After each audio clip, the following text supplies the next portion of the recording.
तो दोस्तों आ गया है प्ले कार्टून। ढेर सारे मजे के लिए लाइक और सब्सक्राइब जरूर करें। किशन, कब तक सोते रहोगे? सूरज सिर पर आ गया है। मंडी नहीं जाना क्या? सारी अच्छी सब्जियां तो दूसरे छाट ले जाएंगे। तुम बस सड़े गले आलू ही बेचना। अरे भाग्यवान, क्यों सुबह सुबह ताने मार रही हो? रात भर मच्छरों ने सोने नहीं दिया। अभी तो आंख लगी थी। और तुम चिंता मत करो, मेरे ग्राहकों को मेरी ईमानदारी पर भरोसा है। मैं पत्थर भी बेचूंगा तो वो खरीद लेंगे।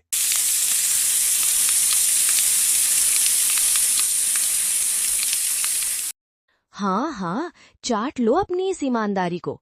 न घर में ढंग का राशन है, न मेरे तन पर नई साड़ी। पड़ोस की विमला को देखो, उसका पति शहर में दलाली करता है। कल ही नई वॉशिंग मशीन आई है उनके घर, और एक तुम हो, वही पुरानी साइकिल घिस रहे हो। दलाली की कमाई और मेहनत की कमाई में फर्क होता है। विमला की मशीन कपड़े धो सकती है, पर मन का मैल नहीं। मैं तुम्हें सुखी रखने की कोशिश कर रहा हूँ, बस थोड़ा सब्र रखो। सबर सबर, 10 साल हो गए सबर करते करते। जाओ अब, तैयार हो जाओ। किशन चुपचाप अपनी साइकिल उठाता है और मंडी की ओर निकल जाता है। सुमन दरवाजे पर खड़ी बड़बड़ा रही होती है। तभी गांव का एक बदमाश शेरा वहां आता है। क्या भाभी जी, आज फिर किशन भैया से झगड़ा हो गया क्या? आवाज तो बाहर तक आ रही थी। अरे शेरा भाई, क्या बताऊं, कर्मी फूटे हैं मेरे। अरे भाभी, कर्म तो इंसान खुद बनाता है। अब देखो, किशन भैया तो सीधे आदमी हैं, वो ज्यादा पैसे नहीं कमा पाएंगे, पर तुम तो समझदार हो। मतलब, तुम कहना क्या चाहते हो? देखो भाभी, मेरे पास एक पोटली है। इसमें कुछ कीमती सामान है।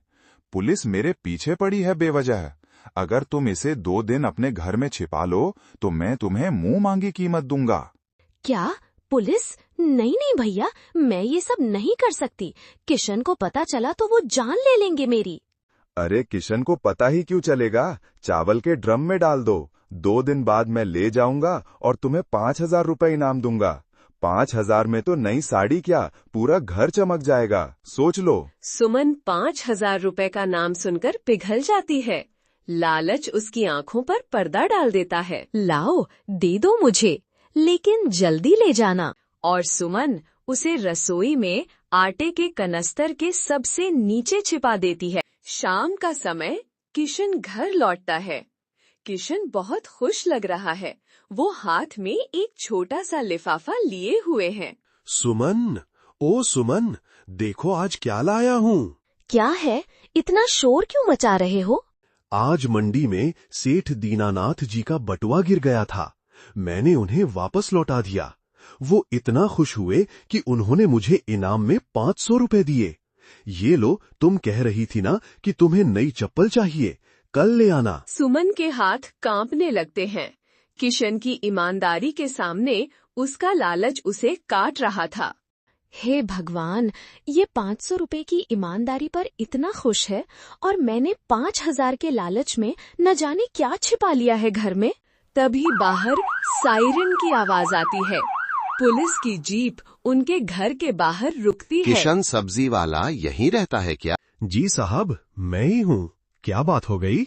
गांव के सरपंच के घर से पुश्तैनी जेवर चोरी हुए हैं। खबर मिली है कि चोर इस तरफ आया था। हमें तलाशी लेनी है। साहब, आप गलत जगह आए हैं। मैं तो गरीब आदमी हूँ। चोरी चकारी से मेरा क्या वास्ता? हाँ साहब, मेरे पति तो बहुत सीधे हैं। वो तो तलाशी के बाद पता चलेगा। हवलदार, कोना कोना छान मारो। हवलदार रसोई में जाता है। आटे का कनस्तर में से, आटे के बीच में से वही लाल पोटली मिलती है। साहब, मिल गया माल। किशन की आंखें फटी की फटी रह जाती हैं। वाह किशन, बड़ा सीधा बनता है। सरपंच के जेवर आटे में छिपा रखे हैं। अब क्या कहोगे? साहब, ये मुझे नहीं पता। ये मेरे घर में कैसे आया? मैं कसम खाता हूँ। किशन मुड़कर सुमन की तरफ देखता है। सुमन का चेहरा पीला पड़ चुका है। वो थर थर कांप रही है। किशन समझ जाता है कि ये काम सुमन का है। अगर वो सच बोलता है तो उसकी पत्नी जेल जाएगी। हथकड़ी लगाओ इस चोर को और इसकी बीवी को भी थाने ले चलो। नहीं साहब, मेरी बीवी को छोड़ दीजिए, उसे कुछ नहीं पता। ये चोरी मैंने की है। मुझे लालच आ गया था, उसे मत घसीटो इसमें। पुलिस किशन को जीप में बैठाकर ले जाती है। सुमन वहीं जमीन पर गिरकर फूट फूट कर रोने लगती है। हे भगवान, मैंने ये क्या कर दिया? मेरे देवता जैसे पति ने मेरे पाप के लिए खुद को सजा दे दी। सुमन रोती हुई सरपंच के घर जाती है। वहाँ इंस्पेक्टर भी मौजूद होते हैं। मुझे माफ कर दीजिए सरपंच जी, मेरे पति निर्दोष है, चोरी उन्होंने नहीं की। तो फिर जेवर तुम्हारे घर कैसे पहुँचे? वो शेरा देकर गया था। उसने मुझे 5,000 का लालच दिया था। मैं मूर्ख थी, लालची थी। मेरे किशन को छोड़ दीजिए, मुझे जेल में डाल दीजिए। शेरा, हम भी उसी की तलाश में थे, लेकिन हमारे पास सबूत नहीं था। बेटी, अगर तुम सच बोल रही हो तो हमें शेरा को रंगे हाथों पकड़ना होगा। सुमन घर वापस आती है। पुलिस वाले छिपकर आसपास तैनात हो जाते हैं। सुमन शेरा को फोन करती है। शेरा भाई, जल्दी आओ, पुलिस आई थी लेकिन वो कुछ और ढूंढ रही थी। तुम्हारी पोटली बची हुई है, मुझे डर लग रहा है, अपना सामान ले जाओ। थोड़ी देर बाद शेरा दबे पांव आता है। देखा भाभी, कहा था ना मैंने, पुलिस वाले बेवकूफ होते हैं। लाओ मेरा माल।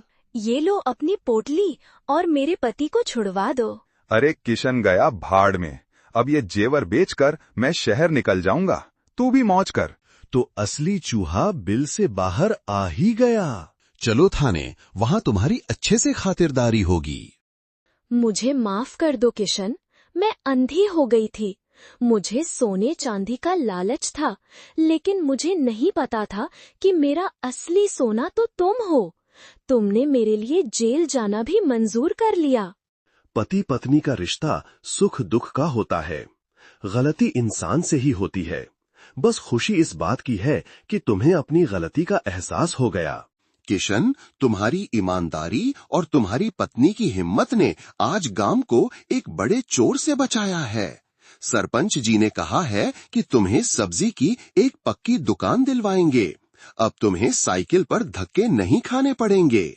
देखा सुमन, मैंने कहा था ना, भले ही एक रोटी खाओ पर सुकून की खाओ। भगवान के घर देर है, अंधेर नहीं। तो दोस्तों, आ गया है प्ले कार्टून। ढेर सारे मजे के लिए लाइक और सब्सक्राइब जरूर करें।